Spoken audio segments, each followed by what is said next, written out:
Our guest on This is America and the World is career U.S. Ambassador Thomas Pickering. Ambassador Pickering formerly served as U.S. Ambassador to India, Jordan, Israel, El Salvador, Nigeria, and Russia. He also served as the U.S. Ambassador to the United Nations. Today, Ambassador Pickering is Vice Chair of Hills & Company here in Washington, D.C. Mr. Ambassador, so good to sit with you once again. Great to be back with you. Thank you. I said to Jake, our producer, I said, we need a Pickering interview. See if we can get the ambassador. So much is going on in the world. You make me cool, calm, and collected, Dennis. All this. Oh, when you look at the world, what do you see? My Lord. A lot of messes. Yeah. And it's hard to see how through all those messes, we're seeing some stuff that may produce results. You know, I was in favor of the president's meeting with Kim. Mm-hmm. I think it was the right thing to do. I think the over-exaggeration of what we hope to achieve is certainly undermining the president's credibility, perhaps in a way he doesn't understand. And in some ways that may be too much his style. But the president's in for a long, hard slog here. He's produced some initial results. People are already dumping on him. I don't think that's a wise thing to do. Mm-hmm. On the other hand, he's got to realize that he's got some very tough negotiation ahead of himself and his team. Mm-hmm. I think he's chosen as Secretary of State a guy who is going to be really tough and hard to negotiate with, Secretary Pompeo. Mm-hmm. And I think that that's an asset that he continues to use. He realizes he has it. Do you know, there are very few cabinet officers who have gotten somehow the president's trust the way Secretary Pompeo has. It's a really interesting phenomenon. Mm-hmm. Jim Mattis, maybe. Yeah. Mm-hmm. Yeah. Yep. But not too many others. Defense, yeah. Defense. So it's a really interesting comment. A lot of other places, I think, places like Russia, Iran, used to be North Korea, maybe still, Turkey, China, our policy has gone away. It's demonization. The public has gone to the point where they don't remember the fact that we've got to live in this world, that we have tough opponents, that the demonization doesn't get you anywhere.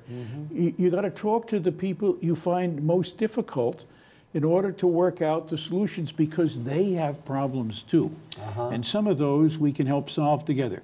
It will never be a romance. It will never be a world of Swiss democracies, but it will be a world in which, if we play our leadership role sensibly and wisely, we can have a lot of influence on the people who stupidly will end up flirting with self-incineration of us on the globe. Whoa. David Brooks in the New York Times wrote an article where he said, you know, the focus on friendship sliding away, more competition, the focus on values sliding away, more self-interest. For countries operating that way, do you see it that way? The focus on diplomacy was sliding away. I don't know German very well, but might makes right is a statement that I think you need to be careful about. We went into Iraq in 2003, into Afghanistan in 2002. We put the military in an awful position. Go solve a horrible diplomatic problem by taking over a country. And that was not the answer.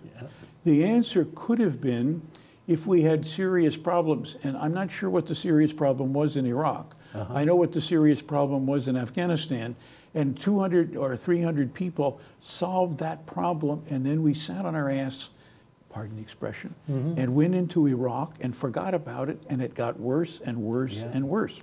And this is a hard problem. But look, I've been around talking to people, military people, civilians, government employees, and others, and I say, give me a couple good reasons why we're in Afghanistan. And you know what the answer is? What? Because we're in Afghanistan. That's it? We're there because we're there because we're there. And it's too hard to pull out. And the consequences of pulling out are seemingly, in the eyes of people, too demeaning and difficult for us to handle. Now, we're there for some reasons. Some people say we're there so there'll never be an attack on the American homeland again. Now, I have to say, there will never be an attack on the American homeland again from Afghanistan if we stay there. But the people who will attack us are moving around. They know that too. And so do we occupy Somalia? Do we occupy Mali? Do we occupy Libya. Do we occupy West Germany, where they have a terrorist problem? I mean, we're not unsympathetic with any of those places. Is that the solution? Or is the solution, as I think it is, much better intelligence and police work and using our diplomatic clout backed up by our military, standing there to give us the leverage and to be available should we get into trouble because they're defenders, in a way in which we can exercise our leadership in a much more formidable fashion. Is the current president open to solid intelligence from our agencies? Interview him. I don't know. Let me take a little break. For the folks at home, we're talking with Ambassador, Career Ambassador, which is the highest rank you can give anyone, and served as ambassador, our ambassador at the United Nations, and also these countries, Israel, Jordan, Nigeria, El Salvador, India, Russia. My Lord, what a service you've given our country. Yeah, my mom was very proud of me, but she kept saying, son, why can't you keep a job? Take a little break. Back on the other side. This is America and the World. This is America and the World is brought to you by Whittle School and Studios, the U.S.-China Education Trust and F.Y. Chang Foundation, guided by Julia Chang Block, President, the League of Arab States, the Republic of Haiti,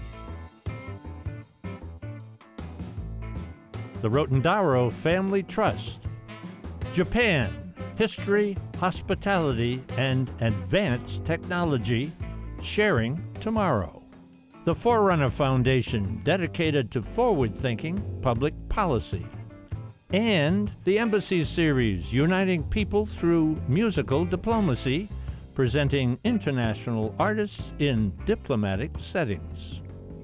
Ambassador, I really want to talk to you about Russia because there's so much news coming at us nowadays, and I agree with you, big step forward with peace on the Korean Peninsula, but we've been looking in that direction. Russia meddled in our election. Of course they did. In 2016. Yeah. And I suppose you know and understand we have never meddled in anybody else's election anywhere. This is true. We have never done it. Never done it. Is the meddling that Russia did something that we should, with that caveat in mind, be worried about for the future? I think that every country needs to be aware of the fact that in modern technology, the electronic world is something that other people can interfere in. And that, in effect, to depend upon classic morality to defend your country, as opposed to an active defense in the cyber world and doing all the things that I hope we're going to do and continuing to do, both offensively and defensively, puts us in a strong position where hopefully nobody will ever meddle in our election again. Mr. Mueller will tell us whether that was true, and if so, how much, and what it cost us. And that's a terrific job that he has, and I think we're all waiting to hear that. I won't make any conclusion about that because I don't know that there is any conclusion one can make. One can say he's handling this with a great deal of prosecutorial aplomb. He is not getting involved in comment. He's not talking on the television. He is not providing virtual reality TV for free or for cost. And I think that's exactly the posture he should follow. I admire him. I think he's doing a tough job under very difficult circumstances. And I think he has the credibility and the integrity that when he says at the end of what he does, this is what I found and this is why I found it, people will have a tendency to believe him. It won't be fake news. When we're talking about Russia, what's going on inside that country? And what's Putin's goals? It's absolutely fascinating. I've thought for a long time, one of the things that motivated Putin was a sense that at a very point in time, he saw himself back in 2012 in some danger of actually being voted out.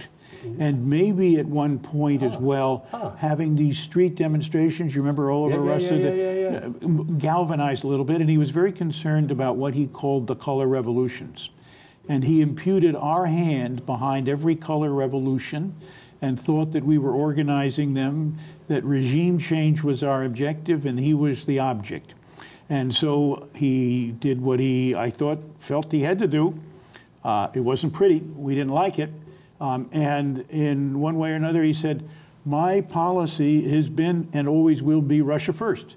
Mm-hmm. My policy and always has been that means we have a sphere of influence in our neighborhood, and we're strong, and we mind the borders, and we take care of our neighborhood, but our neighbors have to pay attention to us. A kind of Monroe-ski doctrine. The next thing he said is, America's our problem. Look at what they've done to us. They canceled the ABM treaty, did blah, blah, this, blah, blah, that. All of the stuff that he puts out for his own people. And so he says, I need to kick America in the ankles from time to time to show them that I'm the strong ruler of an important country and I deserve a seat at the table, and if they keep pushing me aside, I'm going after them in whatever way I can. The next thing he said was that we have to, in our own way, show our strength to the Americans, Crimea and Ukraine. None of it we liked, and we shouldn't like it. And we should have the strength to push back. Should we have gotten more involved there? I don't think we should have gone to war over those things, but I think there are things that we maybe have done that would have made more sense than we did. We kind of fooled around in Ukraine. It was this guy in, that guy out. Ukraine had serious problems, corruption, they still do. They have serious economic issues. Why didn't, when this thing first happened, we get together with our friends all around the world and say, let's help Ukraine rebuild its economy, but let's do it on the basis that they clean it up. No cleanliness, no money, and make it very clear to them that coming out of this issue, we expect to see a new cleaned up Ukraine. Ukrainians are wonderful people. They really are. And they're all over this country, and they're all over Canada and other places, and they brought a lot to this country. There's nothing wrong with Ukrainians, but they had this real problem: bad governance, bad leadership, and bad posture with respect to the people who lived in eastern Ukraine who spoke Russian as their first language. So clean that up. I mean, other countries have struggled with bilingualism, Canada in particular. And so they should have a situation where both languages are equally treated. Not one is down and the other is up. Hard. It's not easy because they've had over the years these fights. But there are a lot of things that could have been done early in that particular area. And we fed in money like, you know, giving it out of a syringe into a dying body. What we should have done is said, here's the meal. Here's the big feast. That this will get you kick-started into the future. And all of the things you're famous for, from wheat to steel to rockets in Ukraine, we should be boosting them to help them make, and do it as a big effort the way we did the Marshall Plan and said, here's where we need to go. You design it, you put it together, it should meet the highest standards. This discrimination in language, some of this discrimination between sections of the country, this corruption that's fed into the system, that's got to go. You tell us how you're going to clean it up, we'll help you. Can we take that template that you just put on the table that we could have, should have, might have done for Ukraine 3-4 years ago, and put it into effect in North Korea? No. No? Why not? Because it's not even a pretender of a semblance of a scintilla of a democracy. And Ukraine has elections. They have parties. They do change government. The people have a say. We have to go to Kim Jong-un and say, one of the prices you pay for the prosperity we're bringing you, in addition to giving up your nuclear weapons, is to create a parliament. And run for office, Mr. Chairman, like every 2, 3, 4 years, and get involved in the muck of politics, and get rid of all of this kind of high-flown, fancy dictatorship that you're engaged in. Okay, so it's not going to work there. I don't think so. But is there a country where we could use that template to our advantage? I think a number of places. Where would you think? Well, I think some of these weak countries that have a lot of corruption, that they can't throw themselves. They got to have a leader who's going to want to throw them, or who's going to want to, for his own survival or her own survival, throw them. But it isn't a standard template we can walk in and lay down over everything. Yeah. Each one of these things is its own peculiar challenges. We've just gone to and done some programming in Haiti. Yeah. They are just the most wonderful people in the world. People. They have a new president, been in office for about 1.5 years, wants to get rid of all the corruption, has some great plans. But it really needs U.S. investment. They don't want charity anymore, you know? And charity fills a small spot for a short period of time. Yeah. But once you get investment, you got jobs. Yeah. You got economic growth. You got economic development. You begin to say, okay, we've got jobs now. We got to train people for these jobs. You build the educational system. You suddenly say we've got to lift everybody up. You make your country competitive for investment by having good labor supply and put some money in training it, and people will go there. Why do people go to Mexico? Yeah. Disciplined labor. In my reading up on you in the last couple of days, I noticed a connection with Iran. Yeah. And the president pulled out of that agreement. Good decision on his part, bad decision. If you could tell me a single serious American national interest that was served by pulling out of Iran, I would be more comfortable with the decision. The reason I'm totally uncomfortable with the decision is I couldn't find any national interest that was served. He said all of this stuff about wanting a different agreement and how he was going to make it, but he got all of the people who were going to help us put the sanctions on and made those effective, those who participated in the giant squeeze, he got them all riled up by what he did. Why didn't he keep the base, despite the fact that he had, it wasn't anything but Obama policy? That was his view of the national interest, anything but Obama. That's not national interest. Why is it that a president comes along and just wants to decimate everything that has gone on before? You've got to ask the president. Well, I mean, some do and some don't. Yeah. I mean, they all are in competition, and most of them don't tout the work of their predecessors, although they build on that foundation rather than destroy the foundation and start the house all over again. I couldn't understand pulling out of the Paris climate change. I couldn't understand the TPP. And we can't get out of that until 2020 anyway. But I mean, and the TPP, you don't have to do anything. TPP, he said within the last, 3-4 days, all kinds of things that lead me to believe he had no idea what the TPP was. He said in Canada, why don't we have no tariffs? Why don't we have no quantitative restrictions, no subsidies? Let's open up the world to free trade. Well, that's what the agreement was all about. That's what the agreement was about. Trans-Pacific Partnership was all about. Trying to make it as much as we could an open trading relationship and dealing with stuff that we had trouble with, labor standards. If countries have poor labor standards, they can compete at much lower prices in a lot of commodities. Environmental protections. If they don't protect the environment, then they have a leg up on competing with us in the products they make because they don't take care of the environment. Doesn't make any sense. So the president said, and we're in this wonderful area that everything is judged on the narrow basis of a relationship between us and country X just on the goods they produce, not on the services. So with a lot of countries, we have a small deficit or sometimes a small positive balance if you take into account goods and services trade. With a lot of them, because we're not in the goods business as much as we used to be, because we're making our big money out of services. Do we want to have everybody go back and make little widgets? Do we want to compete with the Japanese in the toy business, which is what we used to try to do? No, that's going on. And so where I think we should be wise, and you're asking somebody to spend their life in foreign policy, so you can take that for what it's worth.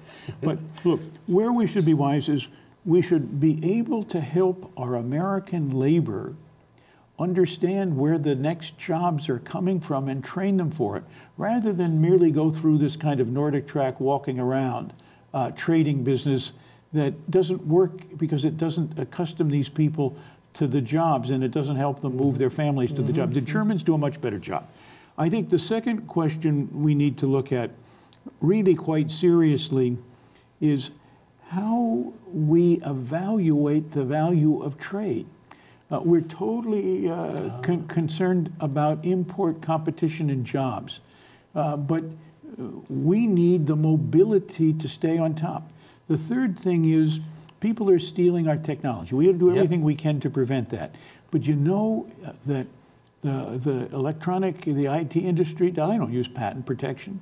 What they use is the rapid pace of innovative development to stay ahead of the wave that's trying to catch up with them. Okay. And in many ways, we should be doing that. We should be investing more in R&D, more in industrialization and development of science and science ideas. This is what we're good at. This is why we stay on top of the international world. But a lot of those companies got a lot of tax break, and they're hoarding the money instead of R&D. Well, they did, and you know, we ought to say, okay, you got this money now. Yeah. You can keep it if you put it in R&D. Otherwise, we'll come after you. we'll start to re-tax you. Sure. Let me ask you this. Incredible service to our country. I mean, all of the places you've been, I'm just so thankful for our conversation. Look, you're very kind. Thank you. I enjoyed every minute of it. Thank you. What is the biggest lesson you've learned in all of your wanderings and travels and service? And what's the biggest lesson you take away from this so far? I think that you use every day. That's part of who you are. I think that in the diplomacy thing, people are very important. And you can't get away from the fact that the personal relationships you're able to develop with people home and overseas, because diplomats have to work with the Washington government as well as the government overseas, the people relationships are really important. Trust is important. Truth is important as a diplomat. You don't have to tell the whole truth all your life, but you don't want to go around telling people things that are palpably not true, and they'll quickly gather that up. And that affects the question of trust. If you can't tell the truth, how can we trust your word? You know, the test is what I would call, would you buy a used car from a guy who breaks deals for any reason or no reason at all? My deep concern about the question of the Iran agreement is it's beginning to undo an international system that had to be based on trust. We signed a treaty. The U.S. was always proud of the idea that it never broke a treaty. I can remember as a kid growing up, and I remember the time after the Second World War. We said our word is our bond. We keep treaties. That's our national ethic.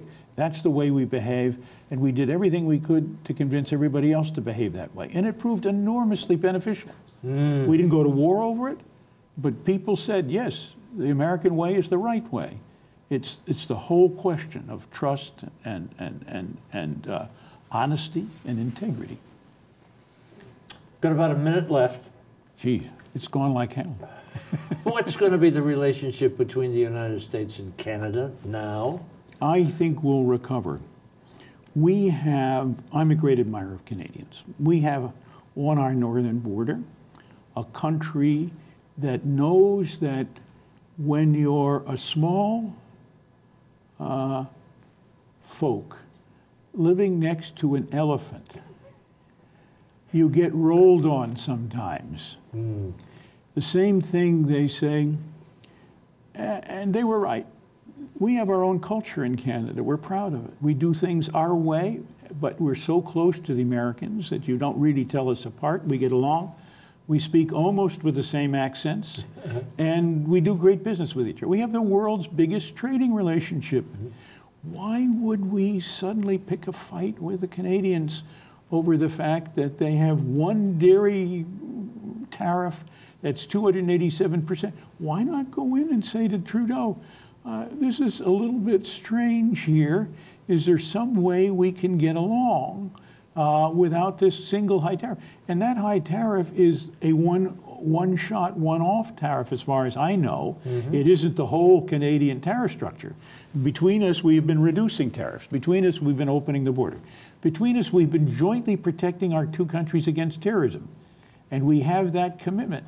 Between us, we have jointly controlled our sale of arms and ammunitions and things like that abroad. We have a common trading area.